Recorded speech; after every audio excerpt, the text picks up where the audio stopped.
بسم الله الرحمن الرحيم نحمده ونصلي ونسلم على رسوله الكريم أما بعد قال النبي صلى الله عليه وسلم من رأى عورة فسترها كان كمن أحيا موؤودة أو كما قال عليه الصلاة والسلام۔ حضور نبی کریم صلی اللہ علیہ وسلم نے ارشاد فرمایا کہ جو بندہ کسی کا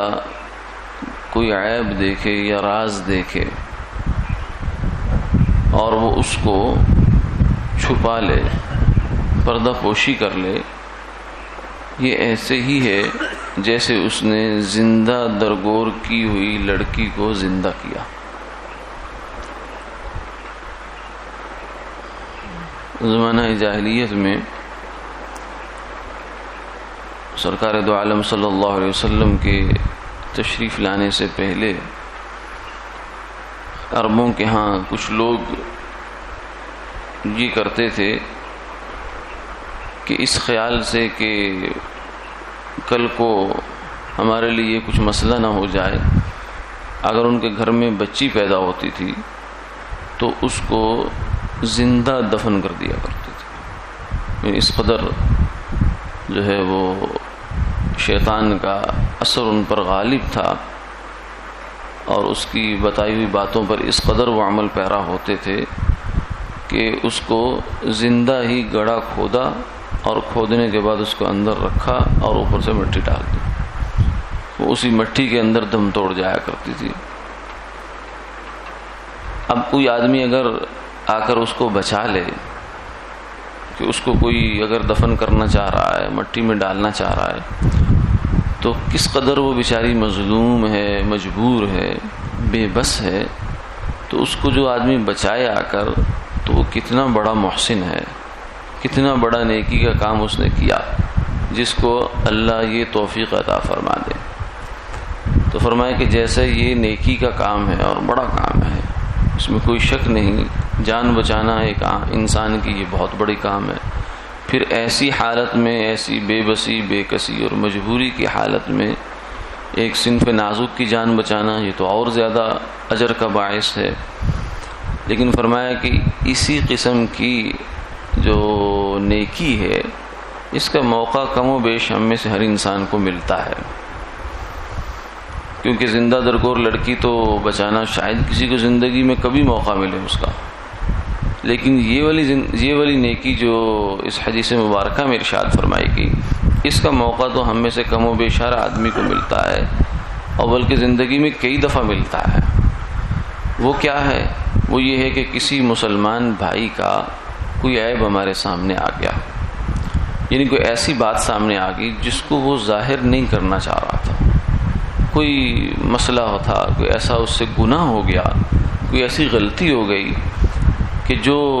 نفس اور شیطان کے تقاضے کی وجہ سے، غلبے کی وجہ سے ہو گئی۔ اب وہ بیچارہ اس چیز کی فکر میں ہے کہ یہ کسی کو پتہ نہ چل جائے، کیونکہ انسان اللہ کے ساتھ جب تک اس کا معاملہ رہتا ہے تو وہ امن میں رہتا ہے۔ اللہ تعالیٰ تو رحیم ہیں، کریم ہیں، وہ علیم بھی ہیں، بندے کی ہر حال کو جانتے ہیں اور پھر رحم کرنے والے ہیں۔ اگر توبہ کر لی جائے تو اللہ تعالیٰ کے ساتھ بندے کا معاملہ وہی اسی نہج پہ چلا جاتا ہے جیسے پہلا ہوتا ہے۔ اللہ کی جانب سے بندے کے ساتھ جو ہے رحم کا اور کرم کا ہی معاملہ ہوتا ہے۔ لیکن انسانوں کے ساتھ اگر ان کے سامنے کسی آدمی کی کوئی برائی آ جائے، کوئی اخلاقی برائی زندگی میں ایک دفعہ ہی آ جائے، تو وہ بندے اس کو کبھی معاف نہیں کرتے، ان کے ذہن میں اس کا کبھی بھی تصور جو ہے وہ صاف نہیں ہو سکتا۔ اس لیے انسان انسانوں سے ڈرتا ہے، اللہ سے چاہے وہ ڈرے یا نہ ڈرے، لیکن انسان سے ڈرتا ہے کہ میرا کوئی عیب اس کے سامنے نہ آ جائے، حتیٰ کہ اپنے سگے ماں باپ سے ڈرتا ہے، اولاد سے ڈرتا ہے، بہن بھائیوں سے ڈرتا ہے۔ تو اگر کسی کے علم میں یہ بات آ گئی کسی کے بارے میں اور اس نے اس کو چھپا لیا، اس پر پردہ پوشی کر دی، تو یہ اس نے اللہ تعالیٰ کی صفت میں سے ایک حصہ پایا ہے، کیونکہ اللہ تعالیٰ کی صفت ہے کہ وہ ستار ہیں، یا من رآنی علی الخطایا فلم یفضحنی. مسنون دعاؤں میں سے ایک دعا ہے کہ اے اللہ، اے وہ ہستی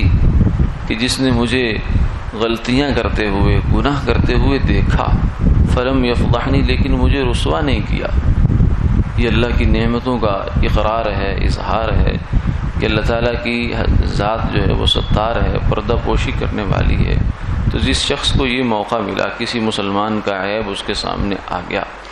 لیکن اس نے اس کے اوپر پردہ ڈال دیا، کسی سے تذکرہ نہیں کیا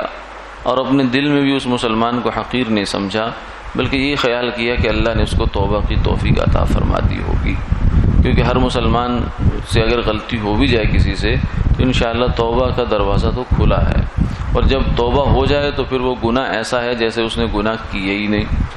تو ایسی صورت میں اس کی پردہ پوشی کرنا یہ اللہ کو بڑا پسند ہے. اس کا اجر اتنا ہے جتنا اس زندہ درگور کی جانے والی بچی کو بچانے کا اجر ہے. تو دوسری حدیث میں فرمایا من ستر مسلما سترہ اللہ، جو شخص کسی مسلمان کی پردہ پوشی کرتا ہے اللہ اس کی پردہ پوشی کریں گے. یعنی آخر ہم بھی تو جو ہے وہ ایسے دودھ کے دھلے تو نہیں ہوتا کوئی انسان، اس کی زندگی میں بہت سے ایسی موقع ہوتے ہیں کہ جو وہ چاہتا ہے کہ میری کسی کے سامنے نہ آئیں،